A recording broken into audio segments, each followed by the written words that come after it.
Hello, my name is Alejandro Ortiz, and I'm here to talk to you about the role of the Puerto Rico State Guard in the response to Hurricane Maria. First off, I'd like to start with the standard disclaimer that everything that I say is on me in any way, shape, or form represent of the institutions that I am part of, nor do I have any conflict of interest, meaning no one is paying me to do this.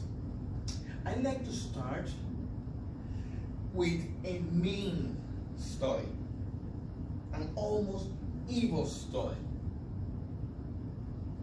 In that week of September, when Maria struck Puerto Rico, that Saturday, there was an emergency management symposium here in the state.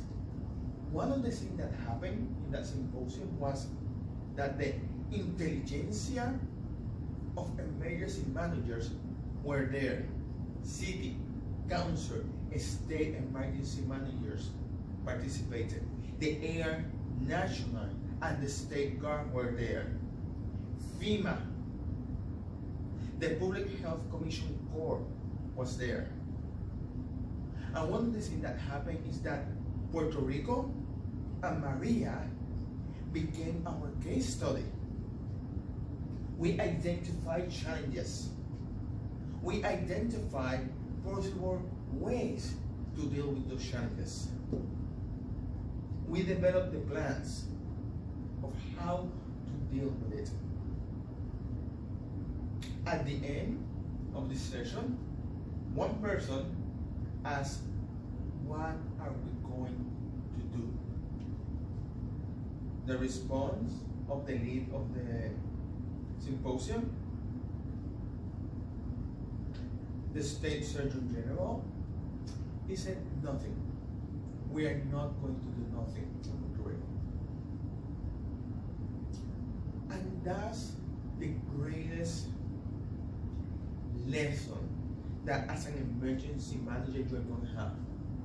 Those first hours, days, maybe weeks, you are alone.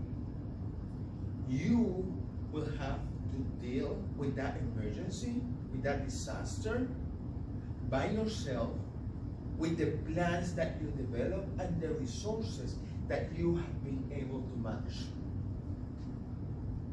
To be fair to that State Surgeon General, even if he didn't say it in the best way, but he was right.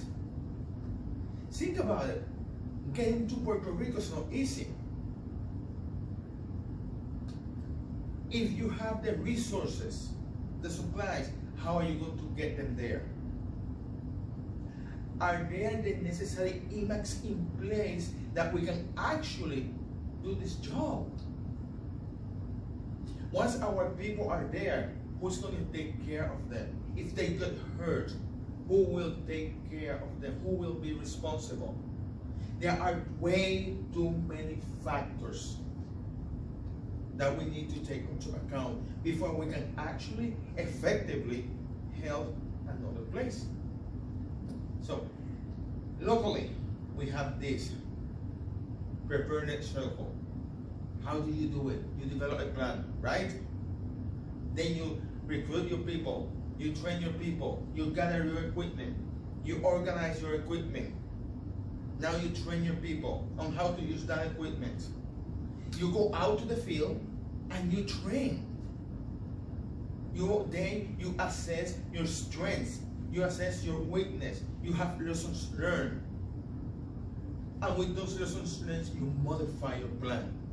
And you start the circle all over again. And you do it over and over again until perfection.